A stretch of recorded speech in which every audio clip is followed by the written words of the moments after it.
A'udzubillahi samil alim minasyaitonir rajim. Bismillahirrahmanirrahim. Assalamualaikum warahmatullahi wabarakatuh. Alhamdulillah. Wassalatu wassalamu ala Rasulillah wa ala alihi wa sahbihi ajma'in, amma ba'du. Alhamdulillah, bersyukur kita pada Allah Subhanahu wa taala dengan limpah kurnia dan juga dengan kasih sayang Allah taala. Sampai ke pada malam ini kita dapat berada dalam ruang dan peluang yang Allah Ta'ala sediakan untuk kita, dan bersyukur kita juga dalam suasana sibuk lagi open house ni ya, tak habis-habis open lagi tuan-tuan ya. Terkejut perut kita ya, sebulan sunyi ya, sebulan lagi terkejut dia macam-macam masuk ya, tapi tak apalah, asalkan kesihatan kena jaga tuan-tuan ya. Ni jangan main balon yang makan ya. Tuan-tuan yang dirahmati Allah, terima kasih saya ucapkan kepada pihak Surau Al-Ittihadiyah Section 9 pada malam ini. Pada malam ini tuan-tuan yang dirahmati Allah, pertama sekali marilah sama-sama kita mengambil satu cabaran yang diletakkan oleh Nabi Muhammad sallallahu alaihi wasallam, yang mana baginda meletakkan satu tahap pada kita, yang kita jangan berpuas hati jika kita berada pada satu tahap. Apa maksudnya? Iaitu kita jangan, kalau kita perhatikan balik, Nabi Muhammad sallallahu alaihi wasallam baginda pernah bersabda, may yuridillahu bihi khairan yufaqihu fid din. Kata baginda Nabi, barang siapa yang Allah nakkan kebaikan pada dia, maka Allah akan bagi dia kefahaman agama. Jadi aras penanda Allah kasihkan seseorang itu bukanlah semestinya diberinya harta banyak. Sebab Fir'aun dan Qarun pun harta banyak, tetapi tidak Allah berikan padanya kasih sayang Allah. Sebab dunia Allah bagi pada orang yang dia sayang dan dia benci. Tapi agama, memahami agama ialah untuk eksklusif orang yang Allah cinta, Allah sayang saja. Tapi di sana tuan-tuan tak cukup sekadar ada ilmu, kita kena ada faham. Sebab itu tuan-tuan, faham agama tu satu nikmat paling tinggi tu. Anak ramai, ya, anak itu nikmat tuan-tuan. Tetapi ramainya anak itu belum penanda kita ini Allah Ta'ala cinta. Oh, rahmatnya lah keluarga engkau. Kenapa? Tu bersusun anak ramai. Belum tentu. Dalam ramai-ramai itu yang boleh pakai 2 orang je. Tak boleh juga tuan-tuan. Istilahnya ialah bukan kuantiti tapi kualiti tu. Ialah tanda Allah sayang, tak semestinya dia bagi anak ramai. Tak ada anak pun Allah sayang. Tuan-tuan kan? Saya ingat dulu kawan saya kat Kuala Selangor, 12 orang anak dia. Tak, saya terkejut ni bukan apa, pasal akhir zaman kalau ada anak 12 tu kira Power Rangers lah tuan-tuan. Dulu-dulu biasalah, zaman tak sibuk. Sekarang sibuk, suami isteri kerja pun 12 tu kira okey lah tu. Jadi saya pula selesai saja akad nikah kan, kita pergilah rumah dia kan. Kata orang apa, ambil ilmu kita pergi rumah dia. Tengah duk bersembang dengan bapak dia, merangkak satu budak kecil depan kami lah. Jadi saya nak test bapak dia ni. Saya kata, bang, yang ni anak nombor berapa? Yang ni lama di Bandung tuan-tuan kan? Punya ramai tu, nombor siri tak ada kan? Tapi adakah itu petanda Allah sayang dengan ada anaknya ramai? Belum tentu. Belum tentu. Tapi yang dah tentu Allah cinta, Allah sayang, Nabi dah gariskan dah, yufaqihu fiddin, orang yang Allah Ta'ala bagi dia faham agama. Sebab kita ni tuan-tuan, sekadar tahap ilmu saja tak cukup. Ilmu sekadar tu tak cukup, dia kena ada ilmu faham. Ilmu faham. Sebab itu Nabi Muhammad SAW ajar kita, Rabbi zidna ilma warzuqna fahma. Oh, dah hafal dah. Ya Allah, tambahkan kami ilmu. Ilmu kena sentiasa tambah. Tetapi dalam sibuk duk tambah ilmu, ada satu lagi perkara sangat penting, sangat besar kesan dia. Apa dia? rezekikan kami dengan kefahaman. Faham adalah satu rezeki.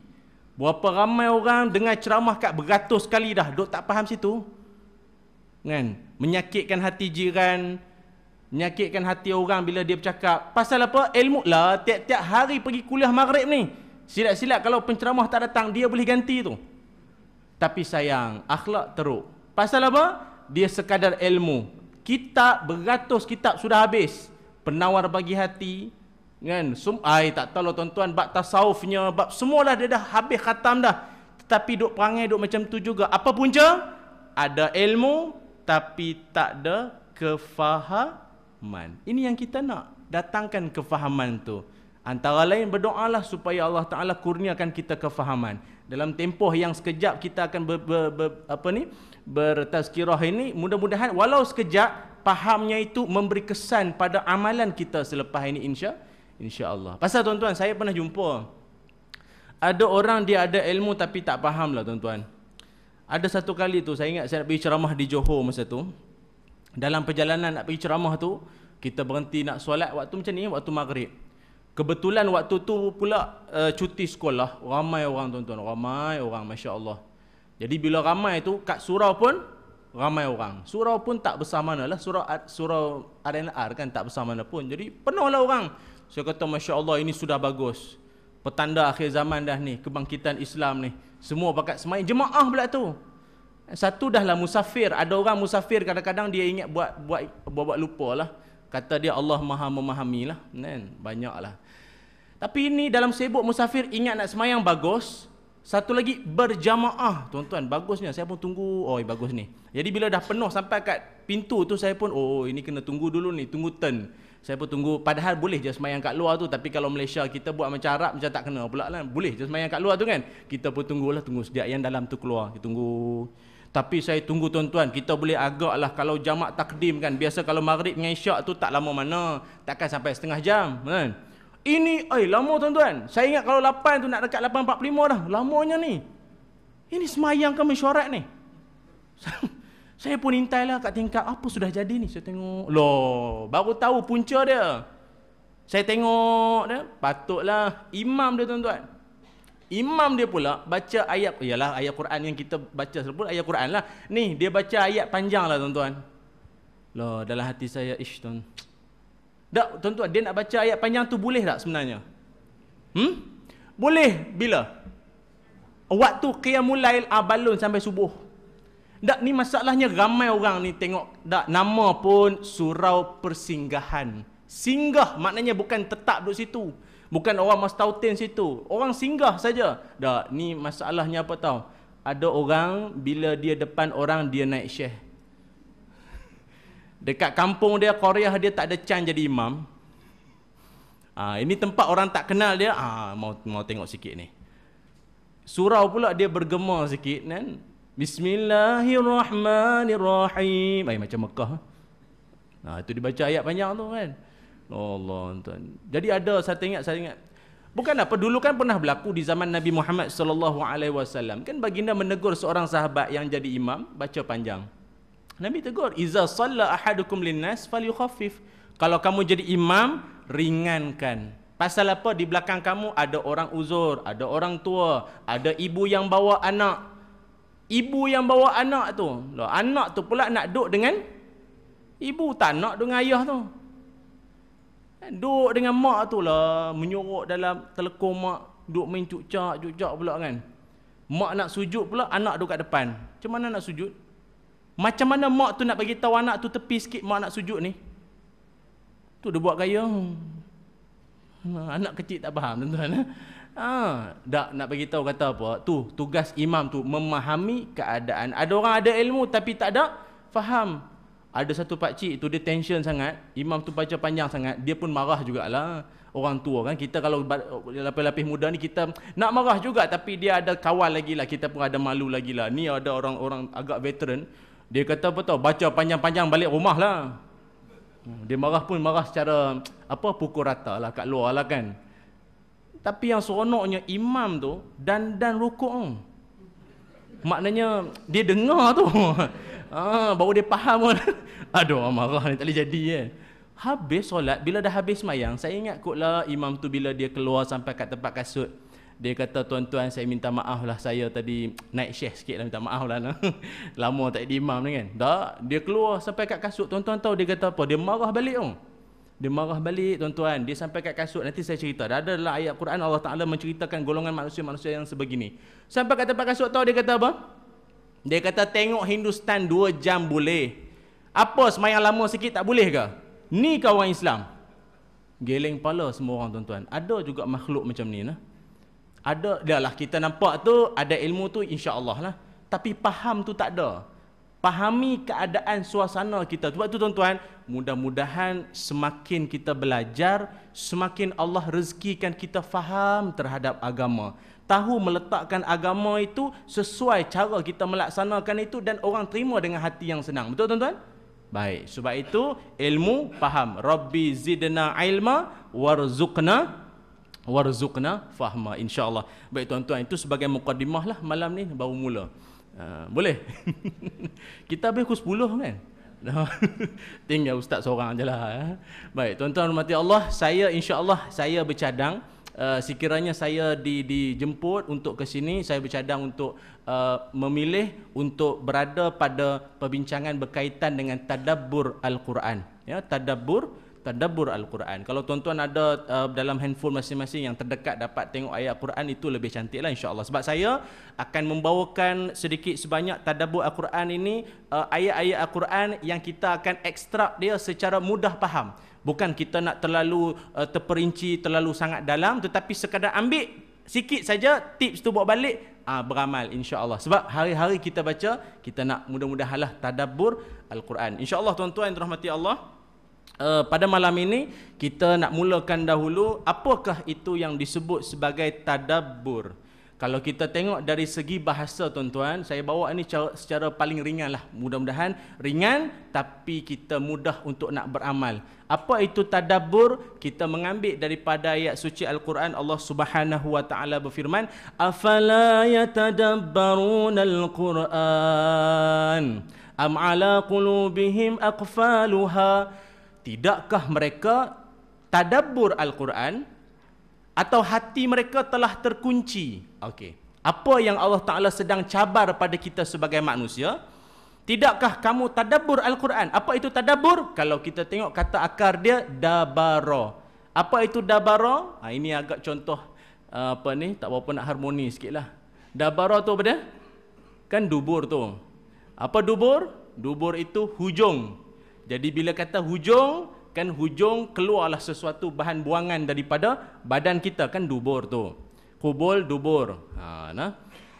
Jadi bila apa kaitan tadabbur? Maksudnya kita mengambil ataupun kita memahami ayat Al-Quran sampai ke hujung. Hujung pahaman kita berdasarkan dalil-dalil Al-Quran dan juga hadis, bukan ikut kepahaman sendiri. Jangan kita buat tafsir, jangan kita ikut kepala sendiri. Dan wa'bud rabbaka hatta ya'tiyakal yaqin. Sembahlah tu apa? Wa'bud rabbaka hatta ya'tiyakal yaqin. Dalam Quran kan, sembahlah Tuhanmu sampai kamu apa dia? Lagi sekali, wa'bud rabbaka hatta ya'tiyakal yaqin. Sembahlah Tuhanmu sampai kamu, tu dia. Lepas tu dah yakin, tak payah sembah. Nampak tuan-tuan? Sebab itu Al-Quran, hebatnya Allah Ta'ala cabar kita. Hei manusia, tuntut ilmu. Maksudnya apa? Yakin di sini bukan maksud yakin pada fikiran. Yakin tu maksudnya mati. Tu kena belajar tuan-tuan. Jadi, sembahlah Tuhanmu sampai kamu mati. Dah, habis. Dah mati nak semayang macam mana? Dah mati dah, habis. Itu, sembahlah Tuhanmu sampai kamu mati. Penamat hidup kita. Baik. Jadi itu nak bagi tahu betapa pentingnya tadabbur Al-Quran. Sebab itu dalam Imam Ibn Kathir memberi tafsiran ataupun memberi satu makna yang lebih jelas. Kata Imam Ibn Kathir, tadabbur ialah meneliti ayat Al-Quran dengan hati kita. Maknanya bila kita baca ayat Quran, Allah Ta'ala menyebut sifat-sifat ahli neraka. atau sifat-sifat orang yang sombong begini begini begini. Jadi tadabbur maksudnya kita baca ayat tu dengan kita letakkan hati kita, kod-kod aku ada perangai tu. Kita selama ni baca tentang jahatnya Firaun, agak-agak dalam banyak-banyak perangai Firaun, ada tak satu perangai Firaun kita buat?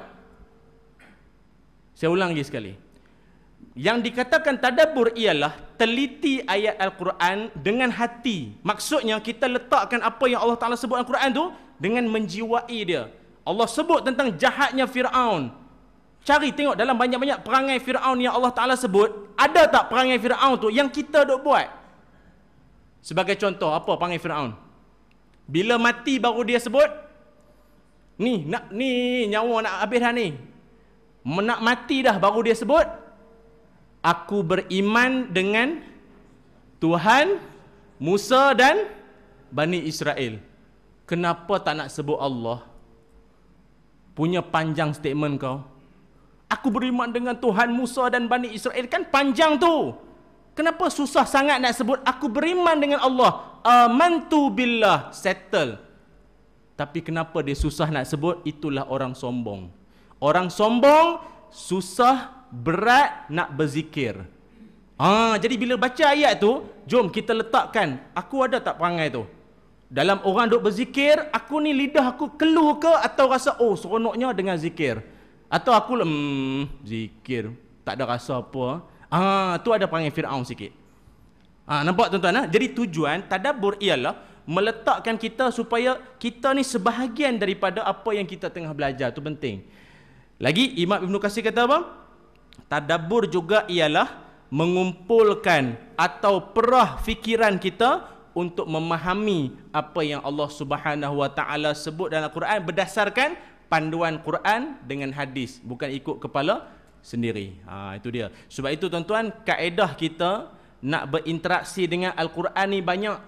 Kita ni nak berinteraksi dengan Al-Quran, kan? Al-Quran banyak kaedah dia. Apa antaranya?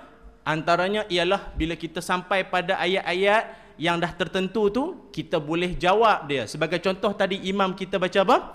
Alaisallahu bi ahkamil hakimin. Kita sepatutnya kena sebut apa? Bala wa ana ala zalika minah syahidin. Kan tu interaksi kita dengan Al-Quran. Jangan tinggalkan Al-Quran sekadar dibaca saja, tapi kita ada interaksi. Bila apa ayatnya, kita memberi satu interaksi pada dia, barulah dia akan hidup dalam jiwa kita Al-Quran ni. Kan? Apa lagi? Fabi ayyi ala'i rabbikuma tukadziban. Apa nak jawabnya? Allah. Itu kan? Itu kalau qori lah kan. Kita jawab apa? Ni. Amantu billah. Kan? Fabi ayyi ala'i rabbikuma tukadziban. Maka nikmat Allah yang manakah kamu nak dustakan? Jadi kita jawab amantu billah. Aku tak dusta, aku beriman pada Allah. Itu caranya interaksi kita dengan Al-Quran. Itu baru hidup. Baru kita akan menjiwai, bila orang baca, kita akan ada rasa dalam jiwa kita. Sebab itu kalau kita lihat sebagai contoh siapa? Umar Abdul Aziz.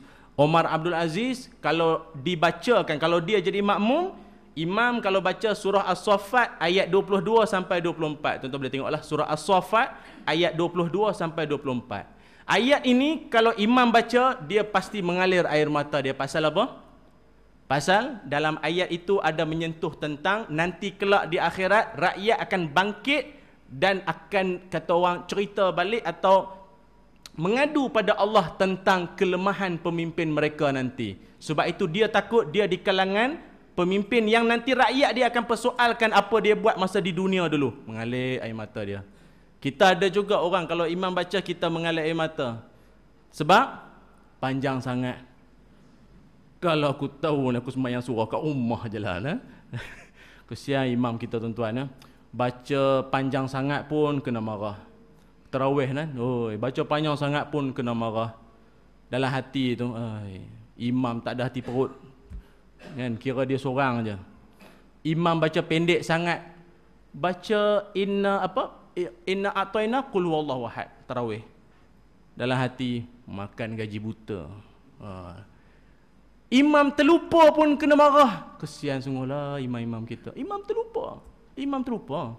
Innal ladzina kafaru sawa'un dia lupa. Innal ladzina kafaru sawa'un tak ingat dah. Alaihim seterusnya lah kan. Dia tak ingat. Harapan dia ni co-pilot tolong sambunglah.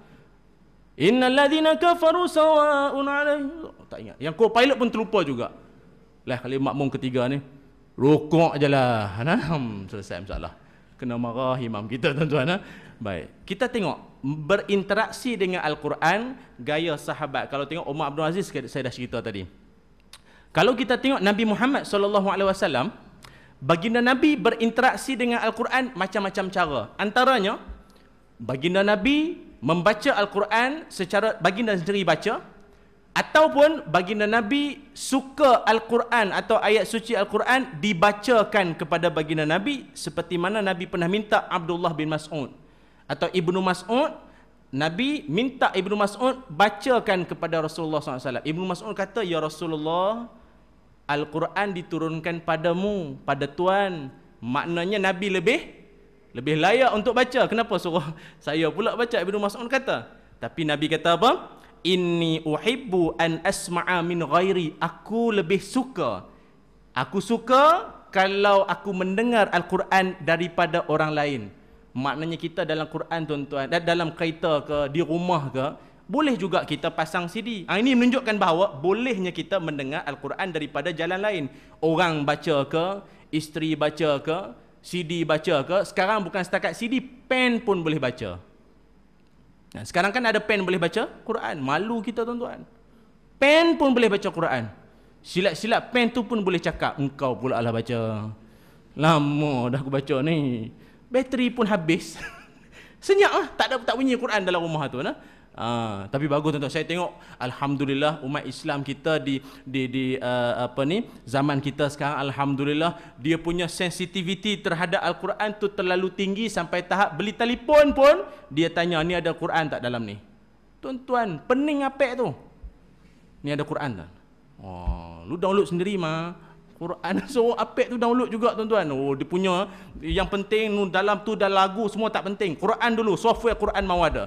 Kiblat mau ada kiblat. Hebat. Alhamdulillah tuan-tuan. Agaknya orang section 9 tu tuan-tuan. Baik, muslimin muslimat yang dirahmati Allah. Baik, cara berinteraksi dengan Al-Quran lagi bagaimana? Iaitu apabila kita baca dalam solat kita. Itu memang selalu kita buatlah. Nabi Muhammad SAW, baginda Nabi, kalau Nabi berqiyamul lail, Nabi bangun untuk solat malam, ada sahabat nak join sekali semayang dengan Nabi. Ini menunjukkan bahawa boleh sembahyang malam atau qiyamul lail dilaksanakan secara berjamaah boleh. Sebab Ramadan baru ni ada orang petikai tuan-tuan. Agak hebat jugalah petikai tu, sampai dia sendiri pun ambil keputusan tak pergi surau tu dah. Teruk tuan-tuan. Buat baik dengan cara tak baik. Buat benda baik dengan cara tak baik. Bergaduh macam tu kan jadi tak baik tu. Ramai orang buat benda tak baik cara baik. Itulah orang-orang yang nak merosakkan Islam. Dia buat benda tak baik sebenarnya, tapi dengan cara baik, lama-lama orang yang baik pun terima benda tak baik tu. Tuan-tuan faham tak faham ni? Saya duduk pusing-pusing, duduk makan lemang kambing pula, lepas tu duduk pusing-pusing ayat pula tuan-tuan. Baik, jadi nak menunjukkan apa? Nabi Muhammad SAW, Nabi semayang malam, Nabi solat malam, ada sahabat jadi makmum kan, kita join sekali semayang. Tetapi mungkin sangkaan pada sahabat tu mungkin Nabi punya qiyamul lail ataupun solat malam itu mungkin tidaklah terlalu berat macam solat-solat fardu lain. Tak. Nabi kalau qiyamul lail dia advance sikit. Nabi mula-mula Fatihah tu memanglah. Mula-mula baca Fatihah. Lepas tu Al-Baqarah tuan-tuan, agaknya mungkin dalam hati sahabat tu Baqarah. Ingat Baqarah hak muka surat pertama? Tak. Baqarah sampai habis tuan-tuan. Baqarah sampai habis tuan. Nabi punya standard qiyamul lail, rakaat pertama Fatihah Baqarah sampai habis. Agaknya mungkin dalam sangkaan para sahabat tu mungkin habisnya Baqarah tu rukuk lah kot. Dah. Habis Baqarah sambung Ali Imran. Tu dia Ali Imran. Habis Ali Imran sambung lagi An-Nisa. Senang cerita Nabi punya satu rakaat 662 ayat. Satu rakaat. Boleh tuan-tuan. Kalau kita tarawih buat macam tu kan, tinggal imam je tau. Bilal pun tinggalkan kunci. Nah, mana nanti kunci balik surau. Rajin sangat. Oh, tak ada orang dah tuan-tuan. Oh, tapi kenapa saya cerita juga ustaz benda ni, walaupun kita rasa macam kita ni umat yang mungkin tak sampai tahap tu, tak, satu cabaran. Nak menunjukkan kita ni betul nak berjiran dengan Nabi dalam syurga, tapi agak-agak kita ni standard dengan Nabi tu how far, sejauh mana. Yang sejauh mana tu yang kita nak cuba catch up tu. Kita nak kejar ke arah tu insya-Allah. Itu interaksi Nabi Muhammad sallallahu alaihi wasallam dengan Al-Quran, iaitu di dalam Qiyamul Lail. Saya ingat dulu zaman saya sekolah menengah lah. Sekolah menengah lah, saya ingat masa tu tingkatan berapa ya, tingkatan 3, tingkatan 4 masa tu lah. Nak dekat peperiksaan exam lah. Saya dulu sekolah agama. Jadi esok pagi tu kita nak Qiyamul Lail, malam ni ada satu ustaz jemputan untuk berceramah berkaitan dengan fadilat Qiyamul Lail. Oh ya Allah, ustaz tu cerita ni tegang urat, lagi mau keluar sikit lagi urat tu. Semangat dia cerita bab Qiyamul Lail, nak bagi kami anak-anak muda sekolah menengah ni semangat bangun Qiyamul Lail. Jadi dia cerita ada sahabat yang semayang dengan Nabi sampai pengsan. Kami dengar tu dia, Masya Allah, macam mana semayang sampai pengsan tu. Tak apalah, habis. Esok pagi bangun. Jadi kami pun tengah semayang. Ustaz yang ceramah tu lah yang jadi imam. Jadi ada kawan sebelah saya berdebak pengsan. Jatuh tuan-tuan. Dalam hati saya langsung tak ada sangka buruk tau. Tidur tak. Dalam hati saya, ya Allah, inilah generasi sahabat ni. Dia boleh pengsan tuan-tuan. Tak ada. Oh, pengsan. Sampai habis semayang. Usunglah masuk bilik PBSM tu, bilik sakit tu. Rupanya Lena tidur. Orang tanya dia, kenapa engkau tak sedar dalam surau tadi? Kantoi dia kata. Kalau jatuh tu orang prihatin lah sikit. No Allah tuan, itu cerita budak-budak lah ya. Baik, muslimin muslimat yang dirahmati Allah, malam ini saya nak mengajak diri saya dan tuan-tuan semua, kalau kita lihat dalam surah Al-Anfal ayat yang kedua. Ya, ayat yang kedua. Ini lanjutan kepada makna tadabbur tadi nah. Tadabbur kita dah cerita tadi. Saya mohon maaf sangat tuan-tuan, afala yatadabbarun al-Quran itu adalah surah Muhammad. Tuan-tuan boleh tengok ayat yang keberapa ya. Tapi sambungan ataupun kaitan juga dengan tadabbur lagi, tuan-tuan boleh tengok dalam surah Al-Anfal ayat 2, di mana Allah Subhanahu wa taala puji hamba-hambanya yang beriman yang terkesan dengan Al-Quran. Surah Al-Anfal ayat 2. Saya bacakan ayat tersebut.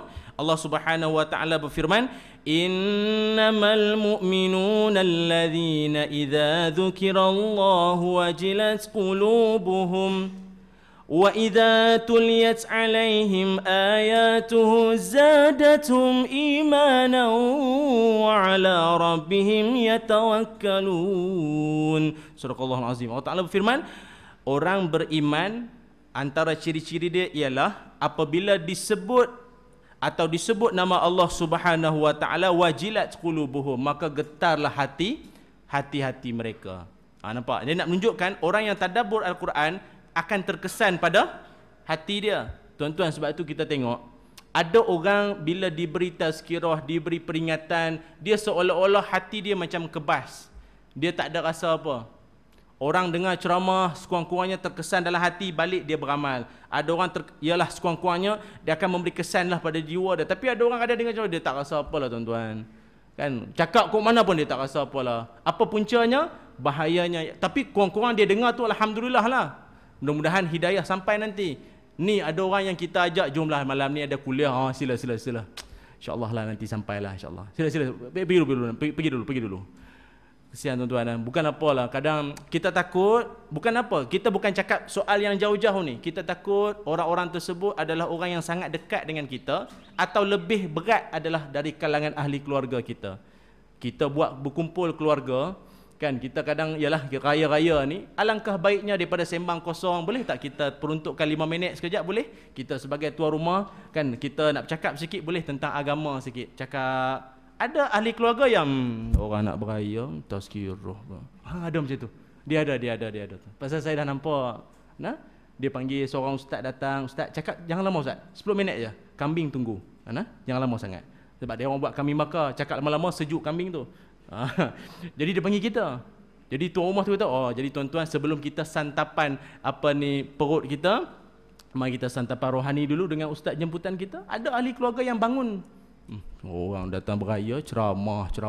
Ramadan sudahlah. Oh, tuan-tuan. Dia ada orang macam ni. Kita paling takut orang macam ni. Sebab itu dalam Al-Quran, tuan-tuan. Al-Imam Ghazali rahimahullah. Imam Ghazali menyatakan antara ciri-ciri orang sombong. Orang sombong. Tuan-tuan jangan claim orang ni, dia ni sombong punya orang. Tuan-tuan jangan claim dia sombong selagi dia tak buat perangai ni. Apa dia?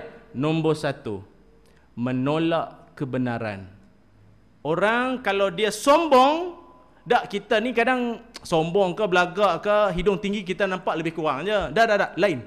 Sombong, sifat nombor satu ialah menolak kebenaran. Orang tegur dia baik-baik, dia tolak. Dia tak terima kebenaran tu. Contoh apa ya? Azan, sebagai contoh azan kan. Kawan kita dia azan sebagai contoh. Dia azan subuh.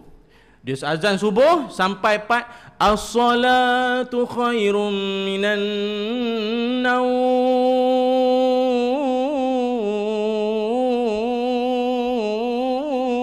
Panjang sungguh tu. Betul ke salah?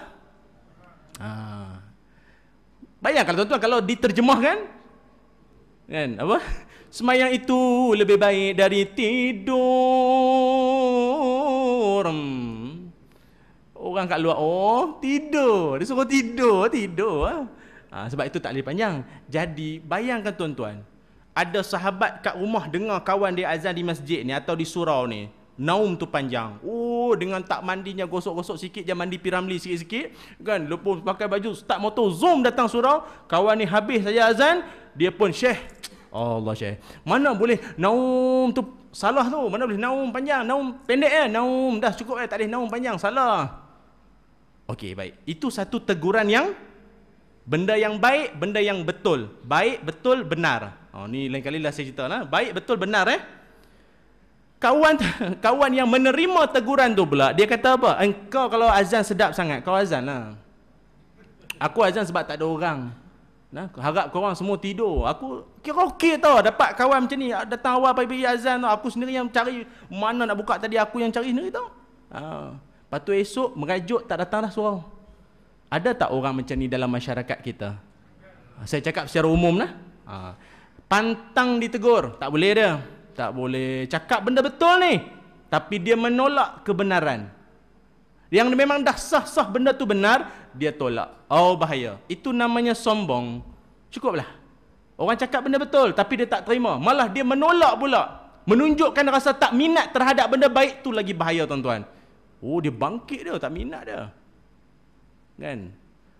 Kita sebagai, tadi saya cakap konteks masyarakat. Jom kita masuk dalam rumah pula. Sebagai ayah. Sebagai ayah keluar daripada bilik air, lupa nak tutup pintu. Lupa nak tutup lampu, suis lampu tu lah, lupa nak tutup. Yalah, ayah pun banyak fikir, macam-macam fikir kan. Keluar pada bilik air tu tak tutup lampu, anak kecil tegur. Ayah, lampu tutup. Benda betul kan?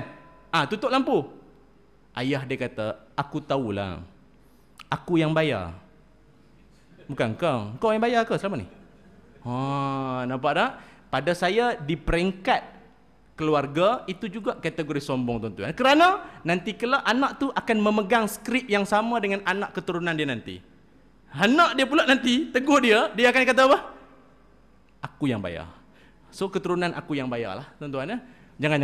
Nampak betapa dalamnya Allah Ta'ala nak bawa pada kita. Jangan jadi orang sombong. Yang pertama, orang sombong dia menolak kebenaran. Nombor dua, orang sombong ialah memandang rendah pada orang lain. Pandang rendah pada orang lain bukan kerana fizikal rendah tau. Orang tu rendah, kita pandang tinggi, tu perli namanya. Dia rendah, kita pandang tinggi, tu salah. Kita pandang rendah terhadap dia, dalam arti kata begini. Kalau mudah ceritanya, kita kalau duduk dalam satu tempat, kita ada rasa kita bagus dari orang lain, itu bahaya. Apa kata Profesor Abuya Hamka? Dia kata apa? Rasa diri bagus akan membuatkan kita semakin tak bagus. Rasa diri bagus akan membuatkan kita semakin tak bagus. Rasa diri tu bagus tuan-tuan. Habis tu kena rasa jahat? Tak. Jangan rasa kita ni lebih, jangan. Dia ada satu sindrom namanya ana khairun minhu. Aku lebih baik dari engkau. Itu bahaya. Balik dalam keluarga kita ada ipar duai semua, kita rasa kita dengan menantu-menantu lain, dengan ipar lain, kau kena mau ingat sikit ni siapa. Parking pun, parking satu saja, dia boleh masuk, yang bumbung punya, yang lain semua parking luar. Ini lain macam sikit ni. Oh, itu bahaya tuan-tuan. Ini surau punya orang tau. Oh, jangan. Rasa diri bagus akan membuatkan kita makin tak bagus. Sebab itu dalam Islam kita ada istilah tawaduk. Tawaruk tu yang duduk tawaruk tu ya, tawaduk, rendah diri, rendah hati, being humble, orang putih katalah. Okey, baik. Kemudian dalam surah Al-Anfal tu juga Allah Taala sebut lagi apa? Wajilat qulubuhum, orang yang bila disebut nama Allah maka gentarlah hati mereka. Wa idza tuliyat alaihim ayatuhu zadathum imanan wa ala rabbihim yatawakkalun. Dan apabila dibacakan ayat-ayat Allah Subhanahu wa taala maka akan jadi apa? Meningkat iman mereka. Sebab itu tuan-tuan, tanda orang yang berjiwa kecil ataupun orang yang kita kata apa ya, kalau orang psikologi dikata orang berjiwa kecil ni adalah orang yang suka bergaduh benda yang kecil dibesar-besarkan. Itu bahayalah tuan-tuan.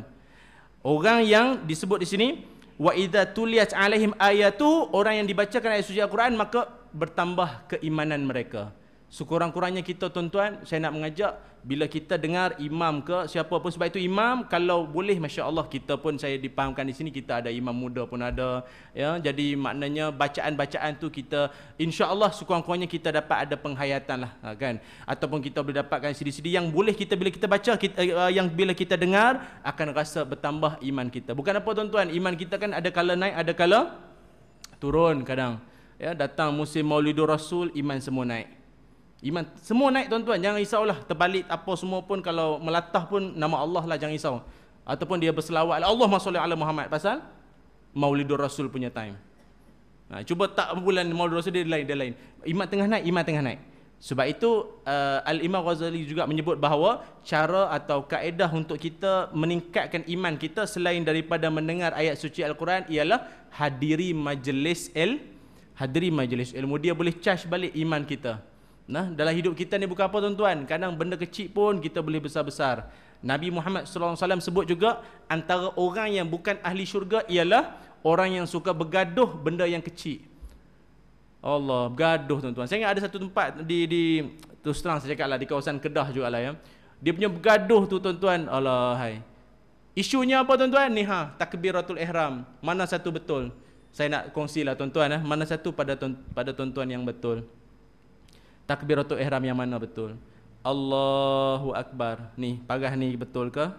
Atau Allahu Akbar. Dua. Satu, dua. Atau Allah. Ni, dekat sini. Ni. Ni, ibu jari ni belakang cuping telinga ni. Atau dekat kawasan sini. Allahu Akbar. Tiga. Mana satu betul? Satu, dua, tiga. Yang mana satu betul? Okey, siapa kat ambil jalan selamat tuan. Kan? Ada orang bergaduh tuan. Bergaduh buat apa? Padahal tak buat benda tu kena sujud sahwi ke? Tak. Sunat hayah kan. Habis tu nak bergaduh buat apa? Bukan sunat abad. Bukan rukun. Kenapa sampai tahap macam tu? Ni pergerakan takbiratul ihram tu rukun lah. Ni perbuatan yang mengangkat tangan tu Dan kenapa perlu dikiam di sini, apa tujuan? Ulama kata kalau tangan tu dibiarkan di sini boleh. Tapi percayalah nanti lama-kelamaan tangan kita akan bergoyang, kan ada pergerakan tu. Jadi kunci dekat sini. Itu tujuan dia. Faham tu, tak bergaduh. Ni dia bergaduh ni. Bergaduh apa? Mana satu betul tuan-tuan? Ni kalau saya tak bagi jawapan bergaduh sini pula. Senang kan. Jawapannya tiga betul. Yang tak betul yang tak semayang tu. Dia duduk bergaduh ni diam tak semayang. Itu lagi masalah. Ni kita mengangkat ni. Yang mana satu betul ni? Ni masa angkat ni, masa bila? At-tahiyyah ke? Ada orang at-tahiyyah dah angkat. Kalau at-tahiyyah dah angkat, sekejap lagi masa bengkok jadi. Kan? Mana satu betul? Yang bergaduh tuan-tuan. Benda ni benda khilafiyah. Jadi benda ni kita tak boleh nak kata yang mana satu yang paling ni, yang boleh kita sebut ialah yang mana paling kita rasa kita yakin ke arah itu dan kita temui banyak dalil-dalil menjurus ke arah itu, kita pegang yang tu tuan-tuan. Kan? Itu dia sebut at-tahiyyat, memang bukan kat situlah. Yang betulnya ialah pada asyhadu alla ilaha illallah baru angkat. Tuan-tuan boleh wujud lah. Banyak kita Muniatul Musalli ada, Kifayatul Akhir ada, kitab banyak kan. Saya ingat kalau yang kontemporari Dr. Zahruddin, Solat Sempurna, betul kot, Telaga Biru punya terbitan. Itu pun banyak. Saya ingat itu lebih dekat lah. Ada warna, ada gambar, dia tunjuk kaedah dia tu. Asyhadu alla ilaha illallah, angkat. Dah sudah. Bergaduh juga. Ada. Benda tu benda yang masya-Allah, benda sunat tuan-tuan. Jangan bergaduh-bergaduh. Itu masalah ni tuan-tuan. Ulama pun kalau ada selisih secara harmoni. Yang tak berapa nak ulama ni bahaya ni. Hak 2-3 kali pergi kuliah maghrib, lepas tu dia berasa ulama. Tu bahaya. Bahaya tuan-tuan. Lepas tu hak dia buat macam ni pula lagi.